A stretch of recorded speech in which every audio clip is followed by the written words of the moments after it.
ప్రభుత్వం జూలై 10వ తేదీన రాష్ట్ర వ్యాప్తంగా ప్రతి పాఠశాలలను అత్యంత ప్రతిష్టాత్మకంగా తలపెట్టిన పీటీఎం మెగా పేరెంట్స్ మీటింగ్ 2.0ను రామచంద్రాపురం మండలంలో రామచంద్రాపురం పట్టణం నందు గల రత్నంపేట మున్సిపల్ హై స్కూల్ నందు రాష్ట్ర కార్మిక శాఖ మంత్రి వాసంశెట్టి సుభాష్ ముఖ్య అతిథిగా పాల్గొనగా ఆయన వెంట కూటమి సేనా నాయకులు కార్యకర్తలు పాఠశాలలకు హాజరయ్యారు.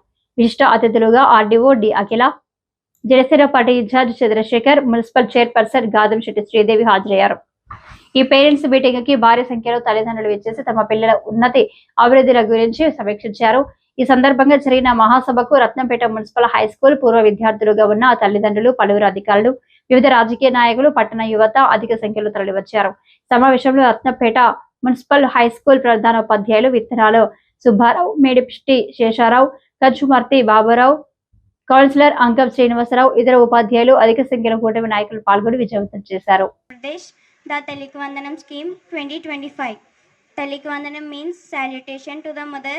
It is a meaningful and heartfelt program that aims to honor and empower mothers by involving them directly in their children's education. Under this scheme, our government providing 15,000 rupees every year to every student. This is very useful to student education. Let us thank for our Honorable Chief Minister Sri Nara Chandrababu Naidu Garu and Deputy CM Konidala Pawan Kalyan Garu and Educational Minister Nara Lokesh Garu and the Government of Andhra Pradesh for such a people-centric and student-friendly scheme. Thank you for giving me in this wonderful opportunity. ఈ వేదిక మీద ఉన్న పెద్దలకు, టీచర్స్కు మరియు ఈ కార్యక్రమాన్ని విచ్చేసిన ప్రతి ఒక్కరికి పేరు పేరున నా నమస్కారాలండి. సో ముందుగా PTM mega parent teacher meeting 2.0 అనేది మన ప్రభుత్వం చాలా ప్రతిష్టాత్మకంగా తీసుకుంది. సో లాస్ట్ టైం మనం చేసాము, దానికి కన్నా ఎక్కువగా ఇది చేద్దాము. ఇందులో 2.34 crores పీపుల్, అంటే ఒకేసారి పిల్లలు, తల్లిదండ్రులు, టీచర్స్ అందరూ కలిపి ఈ ప్రోగ్రామ్ని చేసి దీన్ని ఒక గిన్నీస్ వరల్డ్ రికార్డ్గా చేద్దాము అని చెప్పి ఈరోజు 10th మనకి ఈ ప్రోగ్రామ్ అనేది ప్రారంభించడం జరిగింది. సో మనకి చూస్తే మనం ఇదివరకు కాలంలో మన స్కూల్కి వెళ్తే ప్రతి ఒక్కరు యూనిఫామ్ వేసుకుని వచ్చేవారు. ఒకరు యూనిఫామ్ ఒకలాగా, ఒకరికి యూనిఫామ్ ఒకలాగా అనిపించేది. షూస్ చూస్తే ఒకరు చిరిగిపోయి ఒకరిది మామూలుగా ఉండేటట్టు అనిపించేది. చిన్నప్పుడు నాకు స్కూల్కి వెళ్తేనే ఇబ్బందిగా అనిపించేది. అంటే మనకన్నా వేరేది బాగుంటే, లేకపోతే మన షూస్ పాడైపోయి వేరే వాళ్ళు బాగుంటే నాకు ఇబ్బందిగా అనిపించేది. నెక్స్ట్ అందరికీ, అలాగే నాయుడు మాస్టర్ గారికి, మిగిలిన పెద్దలందరికీ నమస్కారం. Mega parents teachers meet PTM ఈరోజు సుమారు 2 కోట్ల మంది పైబడి హాజరవుతూ ఉన్నారు ఈ యొక్క మీటింగ్కి. రాష్ట్ర వ్యాప్తంగా గాడి తప్పిన విద్యా వ్యవస్థని చక్కదిద్దుతూ ఉన్నాం. అలాగే ప్రభుత్వ పాఠశాలలో కార్పొరేట్ స్థాయి విద్యని అందిస్తూ ఉన్నాం.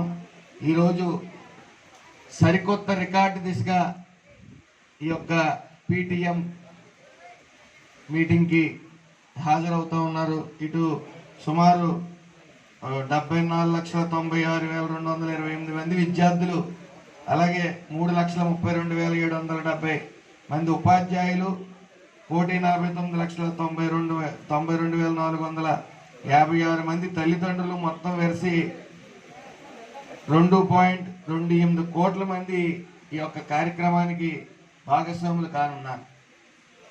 ముఖ్యంగా ఈ సంవత్సరం తీసుకుంటే పుస్తకాలు భారాన్ని తగ్గేందుకు ఇప్పుడు ప్రారంభించిన విధానంలో అన్ని పాఠశాలలు కొత్త విధానాల్లో జీవశాస్త్రం వంటి సబ్జెక్ట్ సెమిస్టర్ వైజ్లో మరి రూపుతా ఉన్నాం. అలాగే విద్యార్థులకు 3 యూనిఫామ్, బెల్ట్, టైల్తో పాటు ఆకర్షణీయమైన పుస్తకాలు, నోట్బుక్స్ అందించడం జరుగుతూ ఉంది. ముఖ్యంగా ఏ అయితే కిట్లు అందిస్తున్నామో గతంలో మాదిరిగా బ్యాగ్స్ మీద కానీ వేరే ఇతర ఈ బెల్ట్ల మీద కానీ మిగతా ఈ కిట్ల మీద ఎక్కడ రాజకీయ నాయకుల ఫోటోలు ముద్రించట్లేదు, అది గమనించాలి. ముఖ్యంగా ఈ కిట్లకి సర్వేపల్లి రాధాకృష్ణ గారి పేరు పెట్టుకోవడం జరిగింది. అలాగే మధ్యాహ్నం భోజనం పథకానికి డొక్కా సీతమ్మ గారి పేరు పెట్టడం జరిగింది. ముఖ్యంగా ఈ తల్లికి వందనం. ఇందాక ఆర్డీఓ మేడం గారు మాట్లాడుతూ పిల్లల్ని ఇంట్లో ఇద్దరు పిల్లలుంటే ఒకరు బాగా చదివి ఒకరు బాగా చదవకపోతుంటే మీరు ఒకరినొకలాగా చూడొద్దండి, సమానంగానే చూడండి. వాళ్ళు దేని పట్ల ఇంట్రెస్ట్లో ఉన్నారో, వాళ్ళు గేమ్స్ పట్ల ఉంటే దాన్ని ప్రోత్సహించండి. ఒక్కొక్కరికి ఒక్కొక్కరి దాంట్లో టాలెంట్ ఉంటుందని చెప్పడం జరిగింది. ఇది 100% వాస్తవం. అదేవిధంగా ఈ ప్రభుత్వం కూడా ఈ తల్లికి వందనం అనే కార్యక్రమం సుమారు 68 లక్షల మందికి ఈ రాష్ట్రంలో వాళ్ళ ఖాతాల్లో, తల్లిదండ్రుల ఖాతాల్లో జమ చేయడం జరిగింది. 15,000 రూపాయలు, 13,000 వాళ్ళు ఖాతాల్లోని, 2,000 స్కూల్ డెవలప్మెంట్ యాక్టివిటీస్లోని వేయడం జరిగింది. గత ప్రభుత్వం మీరు గమనిస్తే ఓ డార్క్ రూమ్లో కూర్చొని జగన్మోహన్ రెడ్డి గారు బటన్ నొక్కేవారు. బటన్ నొక్కితే తల్లిదండ్రుల అకౌంట్లో డబ్బులు పడేవి. మరి అక్కడ అర్హులైనా కూడా కొంతమందికి రాకపోతుంటే వాళ్ళు ఎక్కడికి వెళ్ళాలో తెలియదు. వాళ్ళు ఏడుస్తూ, అంటే ఇక్కడ డిఫరెన్స్ ఏమొస్తుందంటే అర్హులైన ఒకరికి ఇవ్వకపోవడం వల్ల ఒకళ్ళనొకలాగా